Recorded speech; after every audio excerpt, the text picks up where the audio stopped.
Hello, everybody, and welcome. It is a Wednesday morning here in Solihull, and what a wonderful song. I mean, we've sat here listening to that song, and it's just taken us back to all the adverts that we used to watch back in the day. I'm not going to give it away. I am still very, very young. Right, you're listening to Jazz, for those who haven't recognised the voice right now. We are doing a special edition of Talking Business, and I'll tell you why it's so special, because I'm in the studio. It's so nice to be here. But here with two very important guests with me. I have been so looking forward to doing this show, and the more I've been talking to these two people, who I will introduce in a second, the more I'm loving what this organisation is all about. So without further ado, I'm going to come straight over to the man of the moment himself, Simon Lancaster. Hello, how are you? Hello, I'm very well. It's quite an introduction. It is, isn't it? Doing my PR, yeah. I'll bill you later, don't worry. Yes, I'm very good, thank you. Nice to be here. Thanks Likewise, it's so nice having you. And you've brought with you Jodie Bramwood. Hello, Jodie. How are you? Hi, Jazz. I'm very good. Right. Thanks. Lovely to have you here. But you are from an organisation called SJL Insurance. That's right, yeah. Right. So, and I know for those listening in going, oh my gosh, is this going to be an advert for selling insurance? It's not. Well, it is, but it isn't. Right, I'll tell you what's so important about this organisation. They sell insurances. Yes, of course they do. But we're going to be talking about why insurances are so important. And more importantly, I want to hear more about the organisation, how it started. So I'm going to come straight to you, Simon. Tell me about SJL. Okay, so I started SJL in 2001.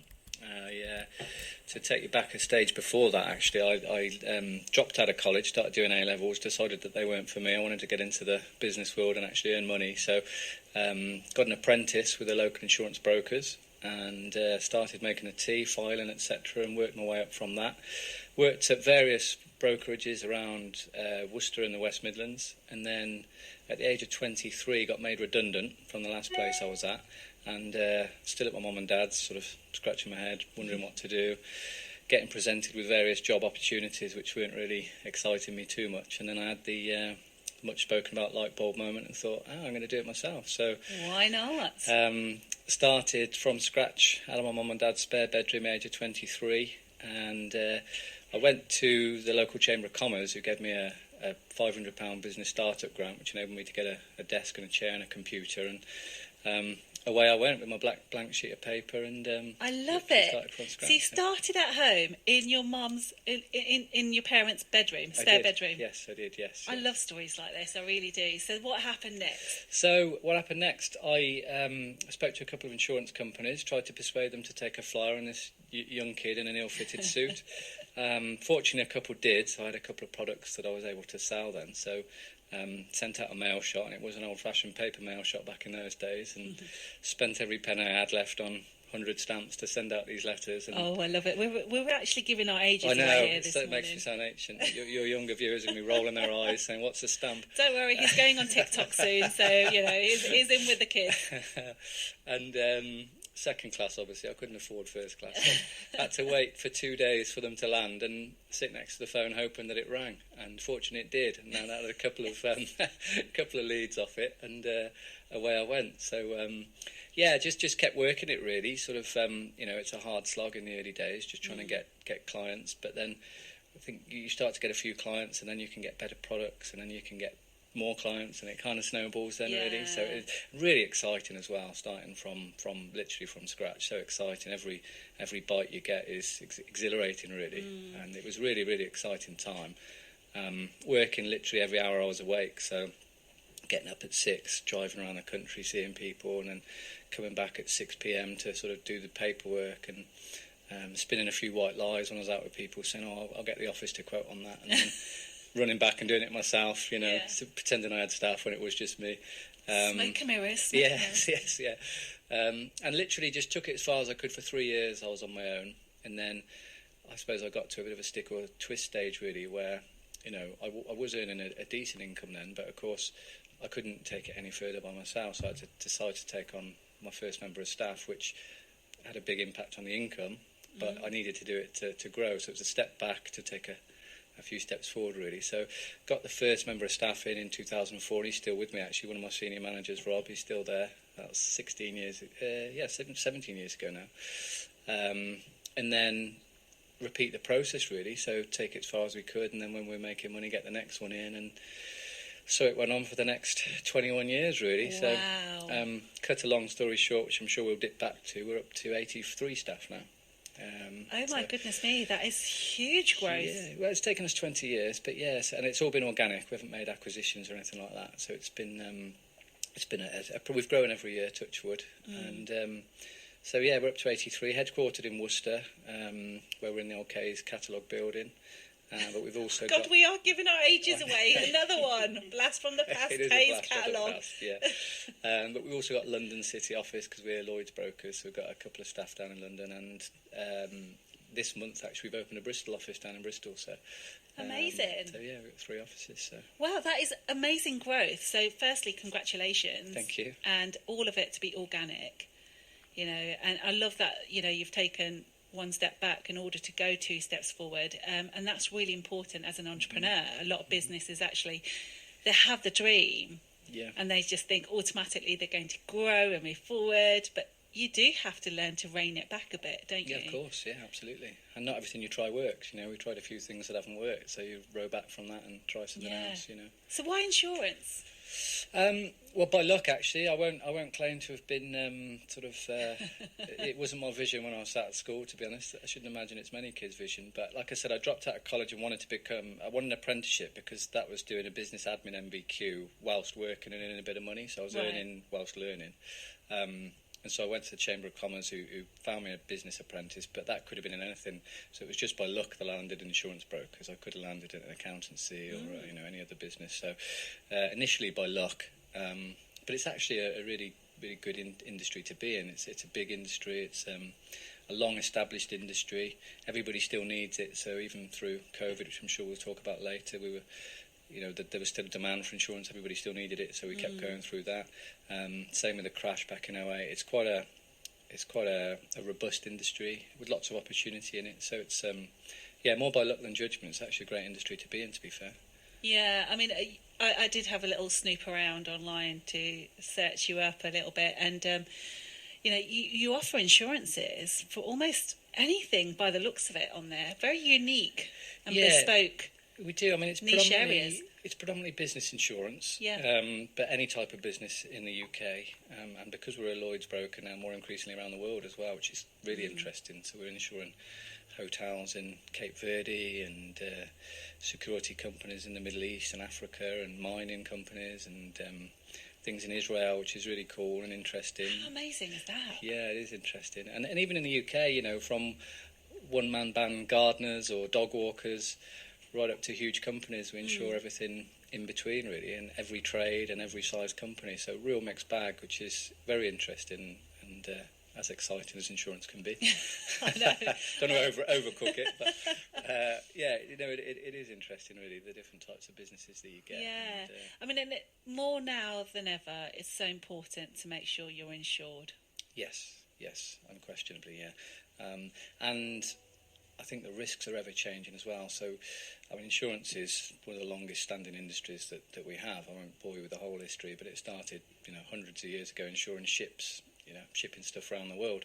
And the physical insurance, I think people are quite used to now. So insuring your shop, your stock, your liabilities, things like that. But crime has increasingly moved digital, cybercrime, and insurance has had to follow that. So we sell a lot of cyber insurance now and things like that, so protecting people against being hacked and ransomware online. If you're a business and you go into your office and nothing works and a hacker says, right, give me £20,000 or I'm not going to release your server back to you, and what do you do, kind of thing. Whereas if you've got a cyber insurance, they'll get experts in, negotiate with the hacker and get everything back. All that stuff is real. I always thought it was in films. Yeah, no, it is real. And increasingly, we did some YouGov surveys on it, and the number of people that have been victim, or number of businesses that have been victim of a cybercrime is increasing dramatically.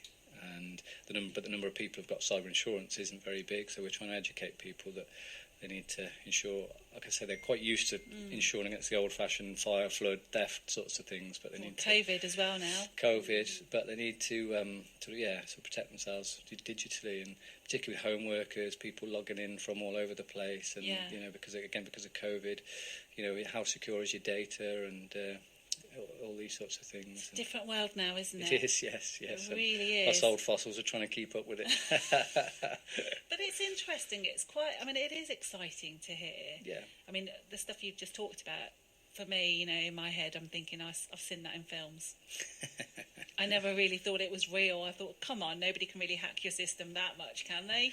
And hold you ransom for it? They can, yes, they can. And surprisingly easily. I mean, you know, if people can hack the American government systems, which they have, then they're certainly going to hack you. With, I'll let you have that one. You're right. You're absolutely right. And we actually, because you can get sort of, we call them ethical hackers, who will come and deliberately trying to hack in, so you can work out where your weaknesses and vulnerabilities are. And whilst you never make it 100% secure, you can just try and plug it a little bit. And we had one come and did it, and he sat in the Costas opposite our office, and we sat at a coffee, and he was in within seconds. Oh my God! He said, "Right, I'm controlling your data. You know, what do you mean?" We were like, "Whoa!" And how many coffees did it take to get that? And he just shows you how easy it is, really. And then you can just sort of try and put a few layers of protection in place. But ultimately, you know, it's like a house. You can put as many alarms and locks on it as you want. But if somebody wants to get in, they will get in. Yeah. And that's when you need insurance. Because, like I say, if you walk in on that Monday morning and somebody's holding you to ransom, they've got all your data, then where'd you go from there? But a good cyber insurance policy will kick in at that point and take over for really. So yeah, insurance you know is changing. God, I bet you hear it all. Yes, yeah. And what you also hear a lot of is you know, scamming sort of accounts staff to make payments that aren't real, things like that. So I mean, we have them at our place. You know, people email somebody in our accounts team pretending to be me, and it looks real. The email address looks to be from me, and they say, "Oh, can you send this back urgently for me?" And of course they're thinking, "Oh, the boss is asking me to do this urgently. I better do it quick." But they're getting cleverer, aren't they? But it's a scam. So it's and again, a cyber insurance policy would cover you for that. But ultimately, you need to also protect yourself. So have, you know, security checks and passwords and all those sorts of things. Absolutely, and you're talking about things like getting scammed, getting those emails, which we all get regularly in our emails, and most of us are quite educated enough to know that they are not real, but they're getting. I think that's the key point. You're right. We've all had one from somebody in Africa saying that we've won $20 million. And I get that regularly. All we need to do is send them our bank details. I've told them, buy me a ticket, I'll come over and collect it. And they're obviously quite easy to spot. But like I say, you know, when they actually disguise the email to look like it's from me, they've got all the logos on it. The actual email address appears as mine. It's only if you click reply, it's a different email, but it's actually clone the email address even. And they do look really real, you know, particularly if you're busy and you're rushing around and you get an email off the boss and quick, send this back, payment's urgent. And they are, you know, relatively easy to, and they're even as sophisticated as intercepted invoices digitally. So a genuine invoice will come through to you, but they will intercept it and just change the bank details on it. So it might be an actual invoice that you've got to pay, but they've just intercepted it and changed the bank details. How clever. Yeah. On a serious point, how clever. So they are really tricky. I mean, just on a personal level, to digress a little bit, we sold my wife's car recently, and I had a text from, pretending to be from the DVLA, saying that I was due a tax rebate, which just by luck sounded credible, and I clicked on it, and again it was all the proper logo and everything, and all you had to do was put your bank details in to get your refund back. And I actually got as far as in putting them in. It was only when I went to hit submit I was like, I'm not sure they'd do this, and researched it, and it was a scam. But I mean, you know, even for somebody who's done a lot of work on it the last couple of years, they very nearly had me. Yeah, I mean, I did lockdown. My saviour was Netflix. I get an email saying, "Oh, your card's expired," or something like that, and I just automatically went, "Oh my gosh!" So I went in to put my card details back in, and something just stopped, just like yourself. You kind of hold on a minute. A second, Actually, my card's the same. It hasn't expired, but you automatically, because you're so used to doing that, and it looked real. Yeah, they do, and the logos are real, and it's really difficult. And if they get the timing right as well, when you literally have just sold a car and you probably are due a tax rebate, you think, how do they know this? Well, I think it's probably a numbers game. I mean, if they hit 100 people, the timing might be right for 2 or 3 of them, perhaps. But no, you're right. It is getting sophisticated and it is getting very real. So you have to do 2 things really. You have to try and be as educated and secure as you can, but you also need insurance in place, really. Yeah, I mean, it's key. It's really important. And we're talking about actually the insurances that you offer for things, your cyber insurances for businesses. Mm-hmm. Can anyone get that individually? They can't really, unfortunately, no. No, it is just a business product at the moment. I mean, individuals are quite well protected from their banks, to be fair. You think? I don't know. You would think so. But no, it is just primarily a business product at the moment. But obviously the public can certainly educate themselves and arm themselves with the same sort of skills and techniques that a business would, really. Absolutely. So tell me, your business is growing. I mean, one thing that I genuinely am so happy to hear this. You as an organisation, 21 years you've been in business, and I just love this. You actually have set a foundation up. We did, yes. Yeah. I'm just, honestly, if anybody was a fly on the wall in the studio earlier on when they were telling me about what they were doing, I was just like, what? Yeah, so we set up the SJL Foundation in 2019, and the idea was to use our business network and staff network to raise money. £100,000 a year is our target. Obviously, it's been a difficult time to launch it, to be fair, because of COVID, unfortunately. Yeah. It's ground a lot of fundraising to a halt, but we're back up and running now. So we have a signature annual ball, which I know we'll talk about with Jodie shortly, but we have a ball and we have the staff doing lots of fun stuff, all the usual sorts of fancy dress in the office and Christmas jumpers and cakes and all those sorts of things. Dress like the boss. Yeah, but also... yeah. Be Simon. Be more like Simon for a day. And you can have his salary as well. I don't know if they'll go for that. And skydives and 3 Peaks challenges. And all I bet that was very popular. Push the boss out. Yeah. Haven't done it, have you? I refuse to do it, actually. My wife's done it, but I refuse to do it. I'm not great with heights, so jumping out of a plane would literally be my idea of hell, in all fairness. So lots of staff fundraising, lots of corporate fundraising, and then we split the money between 2 causes. So one is Acorns, which I know you know very well, and we'll come on to talk about them, which is a children's hospice in the West Midlands. There's one in Worcester, which is quite close to us, so we work very closely with them. And the other half of the money goes to business startups, so it's people that find themselves in the same position that I was in 21 years ago. So the idea being to pay it forward, so we give them a grant and mentorship, and they come into the office and we give them mentoring. Oh, Simon. Honestly, you're just amazing. You really are. It's great. I just love the fact that you've started this business off from nothing. You recognise that, you got this £500 grant from the Chamber, wasn't it? Chamber of Commerce, yeah. And now you just want to pay it forward, which is so important, and not a lot of people do that. No. And people forget, actually, the people that helped them as well. Yeah, and we get our grant recipients to sign a pledge to, it's not legally binding, but a pledge of honour, if you like, to pay it forward when they're able to in the future. So it's kind of trying to start that legacy going. Yes. So they pay it forward in the future when they're able to. And we've had a couple of events in the House of Commons where our local MP has invited us down. So the finalists, people apply for a grant and then they come and pitch to us in the House of Commons, Dragon's Den style, and the winners. In the House of Commons? In the House of Commons, yes, yeah, which is pretty cool. And then and it's great to see a really varied bunch of businesses, most of them quite ethical actually, and it's been really interesting to help them with their startups and their journeys, and we're still working with them all, and they're great, and they come into the office and we put mentoring programs on for them, and we sort of set up a bit of network as well, so they all have get-togethers and bounce ideas off each other and stuff like that. That is so good. It just sounds so amazing. I mean, Jodie, I'm going to come straight to you because obviously they've employed you as a full-time fundraising manager. Part-time, yeah. I'm part-time, sorry, I've just given you a full-time job here. Do you like what I did there? Yeah. Can she have a full-time salary? She got a full-time salary, yeah. I'll take that. Boss said yes. So tell me about your role. So, I joined the SJL Foundation last August. It was set up back in 2019 by a girl called Lucy, who did a brilliant job setting it up.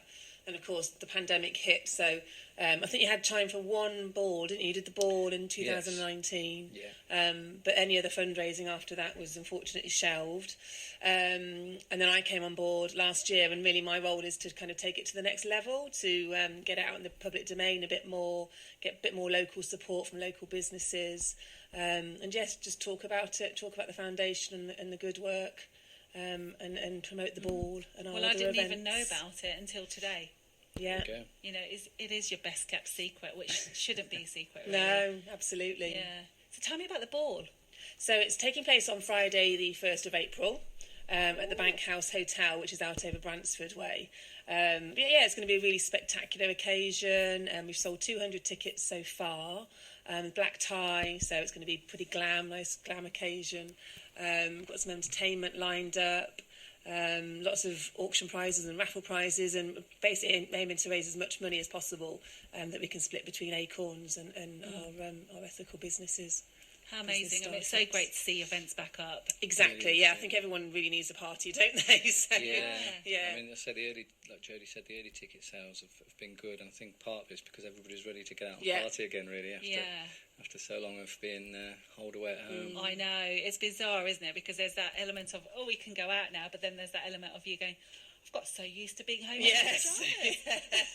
That is very true, actually. I did say to my wife recently, I think I hated lockdown, but I kind of got spoiled of having a free diary. And sometimes you look at your jam-packed diary and you're like, I wish we're in lockdown. Yeah. Don't wish for those things. But no, I don't wish for that. It's only a split second when I see it. I treated lockdown, I don't know about you both, but the first few weeks of lockdown as if I was on an all-inclusive holiday in my own home, because the weather was great. We had really good weather, didn't we? It was great weather. You know, it was midday. I was having me glass of vino, and to make it feel better, I put some lemonade in it. As you would on holiday. And the only thing I remember saying to my husband, I went, do you know, if only we had a beach in the bottom of the garden. Yeah. You know, this is the time that you kind of wish you had all these extra things. So bless him, he had to get the hose pipe out. You know, I think you're right. I think the first couple of weeks were like that, but I did have to make a conscious decision to sort of... But do you remember at that point we had no idea how long it would go on for, so it was kind of like a... Yes, that is true. We just didn't know, did we? We went with it, and then... But I will say, although as that because of the weather predominantly, that first lockdown was enjoyable in some parts, the November and January and February ones were the opposite. We weren't expecting that as well, were we? It was like, things are going to get better now, and then all of a sudden it was like, no, we're not. And that was grey and cold and wet, and that was tougher, I think. It was.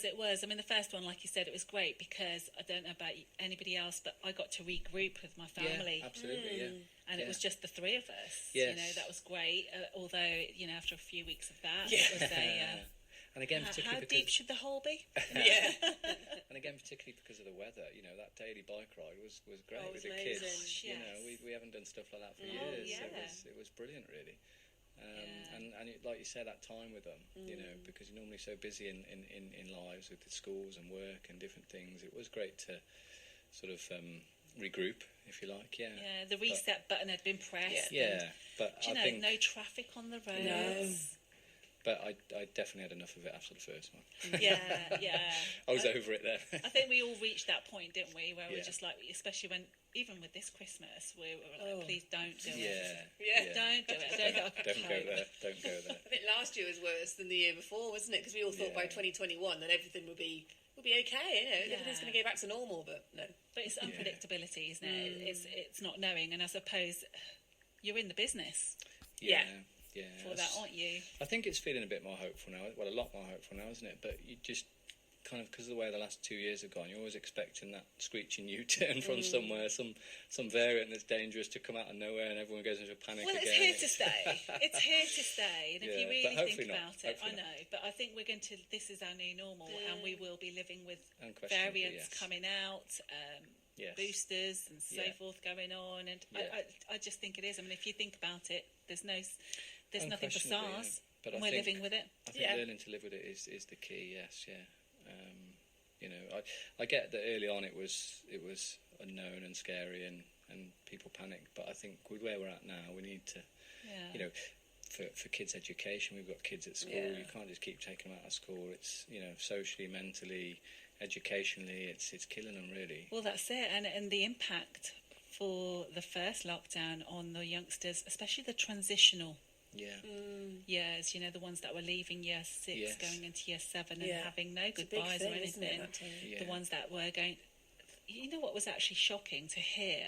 The ones that are sitting their exams now, the last time they ever sat anything was in year 8. Yeah.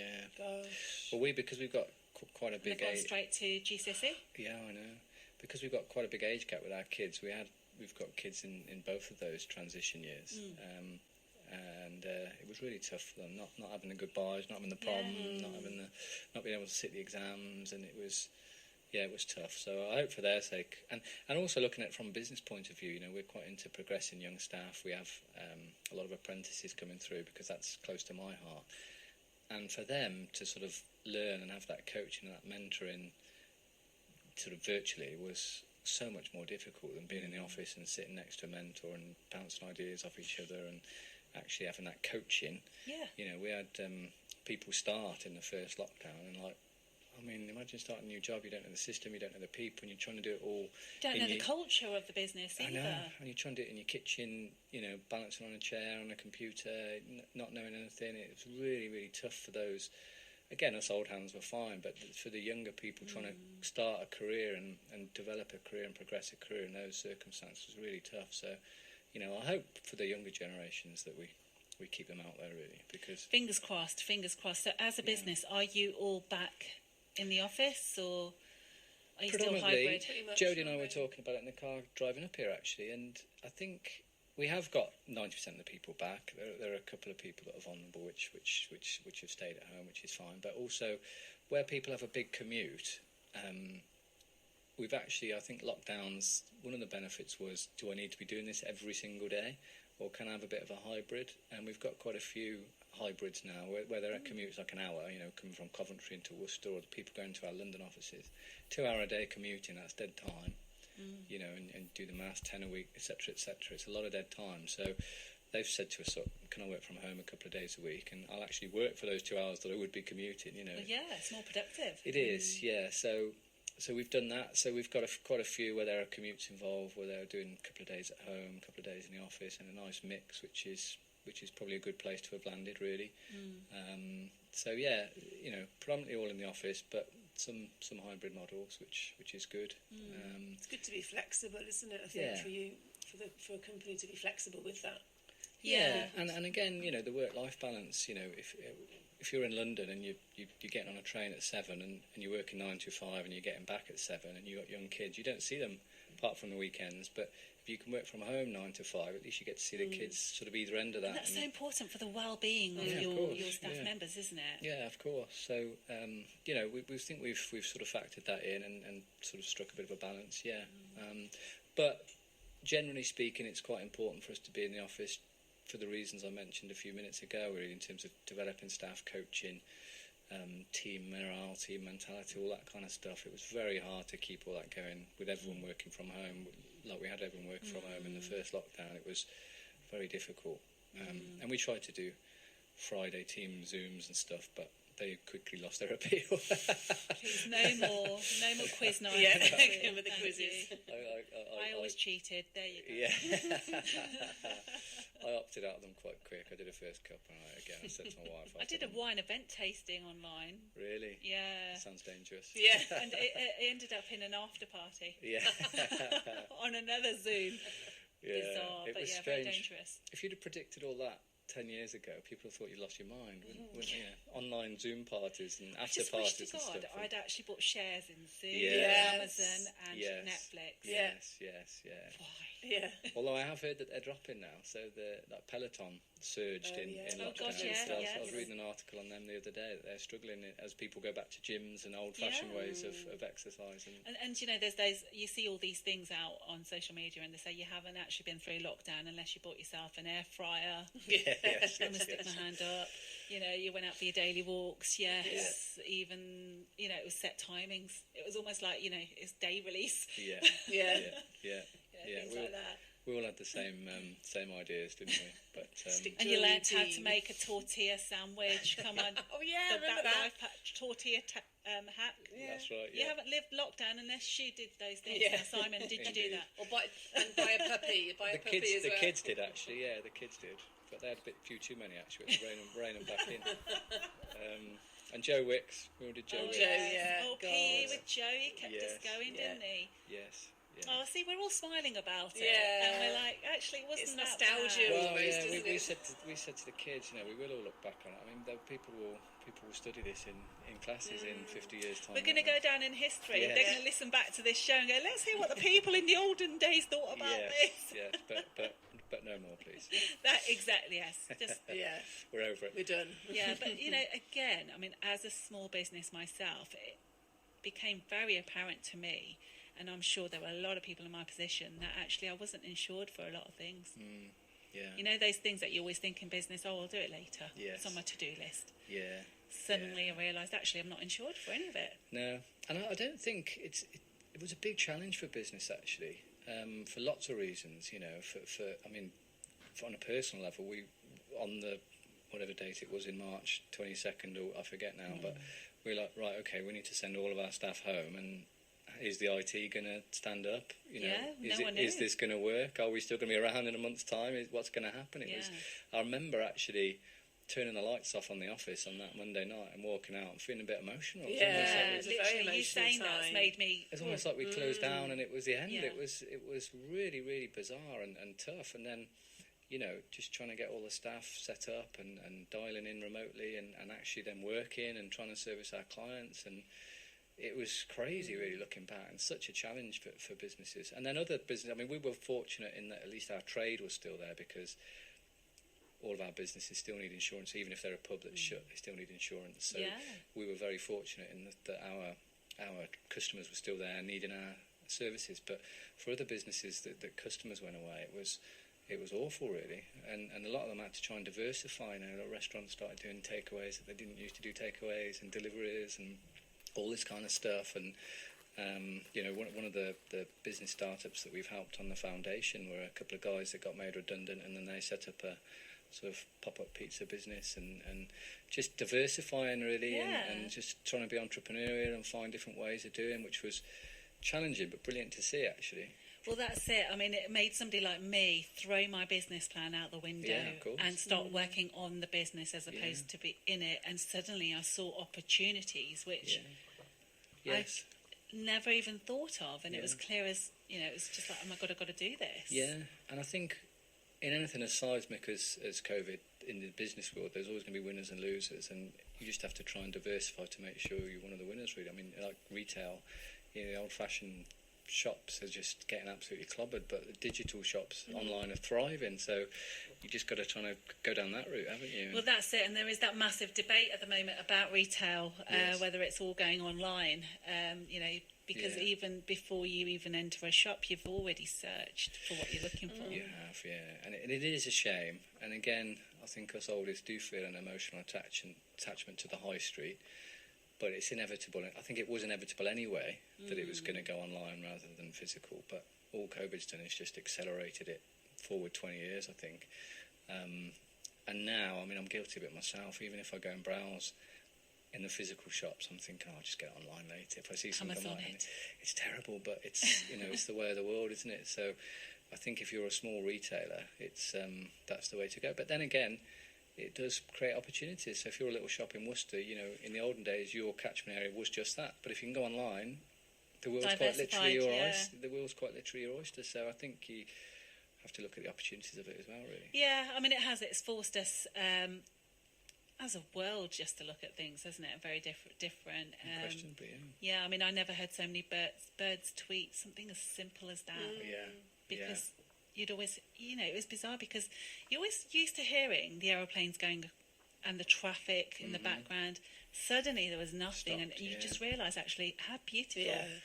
It's crazy, and even after lockdown, but sort of when it was still quiet, so maybe June, July of 2020, I went down to our London office, and I'm used to getting off the train and just being hit with this wall of London noise, traffic, people, horns, craziness.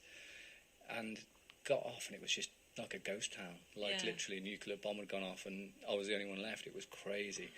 And eerie, but also quite beautiful in some ways. It was bizarre. It was a bizarre thing, but really quite scary because, you know, I think of the sandwich shops and companies like that supply the office workers. Well, that's it. And once they're open and they're not getting that government support for being shut, but their customers aren't there because all their customers are working from home, they've got a real problem, and they can't really go online to sell sandwiches. You know, so there are a lot of businesses really badly affected. I felt really sorry for. Yeah, I mean, the event industry, it was one of the first industries to go. Yes. I mean, you know that with what you do with your events, and suddenly mass gatherings were not allowed, and you're sat there thinking, okay, as an event industry, they're going to recognise us, but you weren't recognised as an actual industry yourself. No. And even when lockdowns were stopped, there was no certainty to plan, was there? Because for events, you know, for us on the foundations, we were like, okay, do we plan a ball, don't we plan a ball? Because it was just so uncertain. You know, it was just... But hopefully that certainty's coming back now. Yeah, you know, hopefully it is. We're busy planning away anyway. Well, it is. Yeah. Come on. We'll be there. We'll be partying. We have to. It's forward. You know, you have to keep I think there was a time when people were a little bit nervous about going out, but I think now people are over that, and the majority of people are like, let's just get on with it. I think the vaccine and this latest variant being sort of more mild has made people a bit more confident to go into crowded rooms and party, perhaps. Yeah. You know, I think even just a year ago, there was a lot of reluctance to do that, I think, still. But it's a little bit now, from talking to people, it's a little bit of a, sod it, I'm just going to get on and do this now. And a lot of people are just like, well, what will be, I've probably got more chance of being knocked over by a bus. Yeah, I think that's my take on it, really. You know, it's cliche, but you do only have one life, and you can't just spend it all shouting at home. You know, you've got to get out and live, really, haven't you? Yeah, absolutely. Ultimately. Absolutely. So we're doing the call to action, aren't we, Jodie? We are. Yeah. Right. Yeah. What is it you want people to do? So, if you'd love to come to our ball, Friday the 1st of April at the Bank House. No April Fools. Yeah, yes, no, we don't want any jokes about that. It's going to be a really spectacular occasion, and we'd love to see people there. Tickets are available online if you just pop to our website, which is sjlinsurance.com/foundation. That will take you to the foundation page on the website, and then there's an event tab. If you just click on that event tab, it'll give you more information about the event and how to purchase a ticket online. But it's £65 a ticket. Tables of 10 or individual tickets are available, and you get a glass of fizz on arrival. There's a 3-course meal, entertainment from the Institutions, which is quite a well-known West Midlands covers band. They're really popular. And we've also got a magician as well, Patrick the Magician, who does like street-style magic, so he'll be working his way around the floor as well. So amazing! It's just going to be a really, really spectacular occasion. You'd be a fool, not to come. And I would say this would not because it's our event, but I think some balls I've been to in the past for other companies have been a bit too corporate because you want to have a good time. But as we've got quite a good mix. Obviously, we've got people there from Acorns telling some really sad stories and stuff like that. We've got one of the moms who sadly heartbreakingly lost a child comes and talks about her story. There's not normally a dry eye in the house when she does that, but it is important to tell people why we're doing what we're doing and what a good effect their money is having when it goes to Acorns, really. So of course there's a bit of that, and we have a couple of our businesses that we've helped come and tell their story as well, and we have the auctions and all those sorts of things. But for the rest of the time, it's a big party, and everyone can have a great time. So it's a good mix, yeah. And it's needed right now. So it sounds like the timing is just right, isn't it? And just finally as well, it's a great place for businesses because there's a lot of businesses there. So if you take a table of 10 and bring a company along, there's other businesses to network with and things like that. So good business opportunity as well. Can I just thank the sponsors as well? Because we've got a great team of sponsors who are supporting the event. So we've got Skipton Building Society, Lonmark Global Risks, Canopius Group and Dolphin Technologies. So they're all supporting the event. Very important key players to any event, absolutely. Yeah, absolutely. You know, organisations don't just put their money down on any event. No. At the end of the day, and they obviously see something in this. And they've all got tables at the event as well, so they're all coming along to party with us, aren't they? Ooh. Yeah, and money is tight at the moment, and for them to put money to our good cause is brilliant, really. So all credit to them. Yeah. I love everything you guys stand for as a business. Yes, you're about the hard insurance and everything else, but what I like is the fact that you've got this foundation that's set up, but also as well that you're really, it's so important how your staff are. Yeah. And that's so key and evident in what you're saying. I mean, I love the fact that actually also as well you're doing something right now where you're training. So we are, I mean, ever since my first member of staff who I mentioned earlier, I've always recognised that our staff are, along with our customers, are our most important asset, really. And how you treat those staff will then manifest itself in how they treat their customers, and trying to build that really nice staff culture. So we've always done lots of socials and lots of...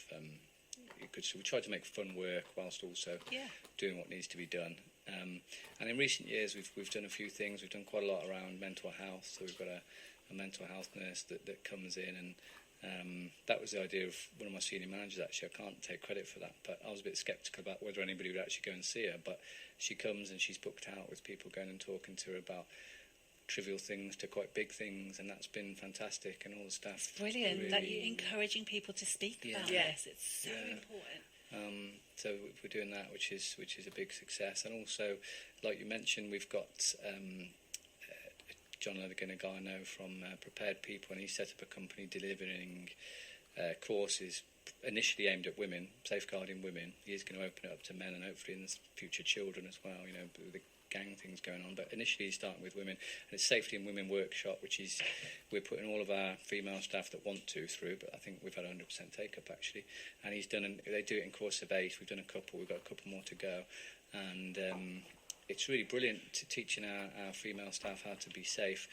And it's not just about self-defense skills, although there is some of that. It's about avoiding situations and trying to make yourself not a target and things like that. And we did a course last week, which Jodie was on actually, so she'll be able to tell you a bit more about it. But it's been very popular, yeah. Yeah, I found it really helpful. As Simon said, it wasn't, he didn't just come in and teach us how to karate chop someone in the throat or throw someone over our shoulder. It's there's 2 parts of it. So the first course is all learning all about probably mindset and avoiding being in a potential situation where harm could come to you. So it was made you really think. It's made me a lot more aware of when I'm walking places, to be more aware of surroundings, about the people who are around you, the situation that you're in. Because I used to I do walk to work when I'm in the office, and I've got my ear pods in and probably my hood up if it's raining, in the dark as well sometimes when it's it's changed my way of thinking, really. I mean, it's quite an uncomfortable subject because people don't really want to think about violent situations happening to them, but look at the world and exactly, look at what's happening right now. Unfortunately, it's happening. And I think it's actually so comforting to hear that your employer is so invested in your safety. Yeah, it's really good. Yeah, we're really grateful. Well, I'm really grateful for that. To have that opportunity. And then John's going to come back for round 2 and teach us how to potentially get yourself out of that situation once you're in it. But the first part was preventative measures, I suppose. And it's. I mean, like I said to you before, we hear from a lot of people, but also I'm part of a few forums and sit on some boards. And women, one of the key messages that's coming across is that actually women don't feel safe from the moment they leave their front door. Sad, isn't it? Yeah. And that's to go shopping, to go into work. And imagine that. Yeah, it's crazy. As a woman myself, and I'm parking my car, I don't have to, in a car park where there's more light and where I'm closer to a camera. Yeah. I shouldn't have to do that. No, we shouldn't have to. We shouldn't have to at all. You shouldn't.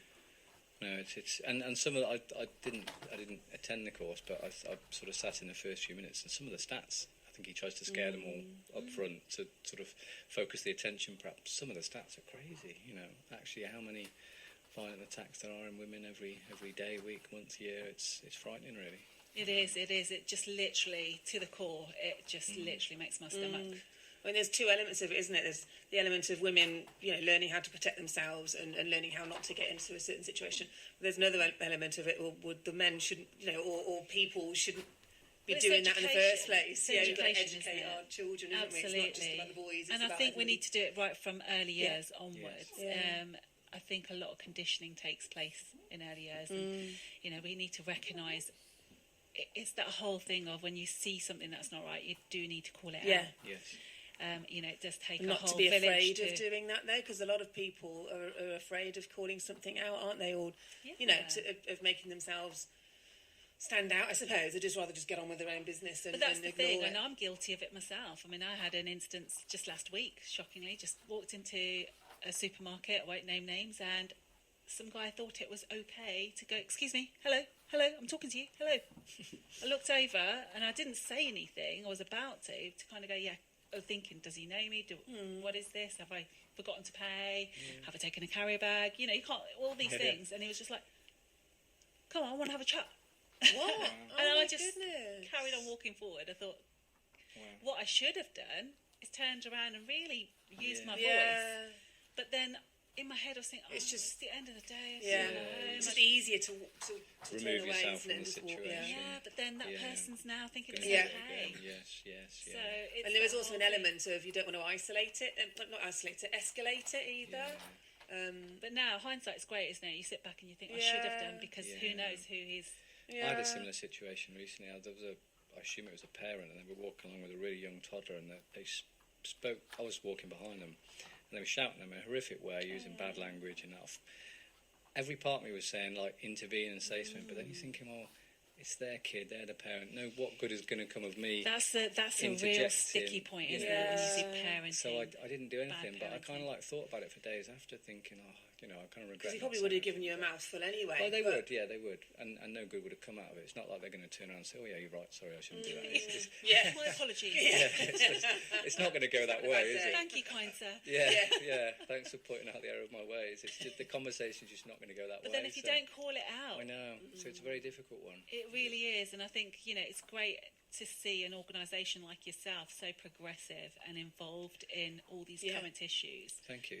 It's I think it's played out well with the staff, and it does help them, and obviously it has an upside for the business as well. In terms of how staff feel about the business and staff retention and all those sorts of things. So it is a win-win.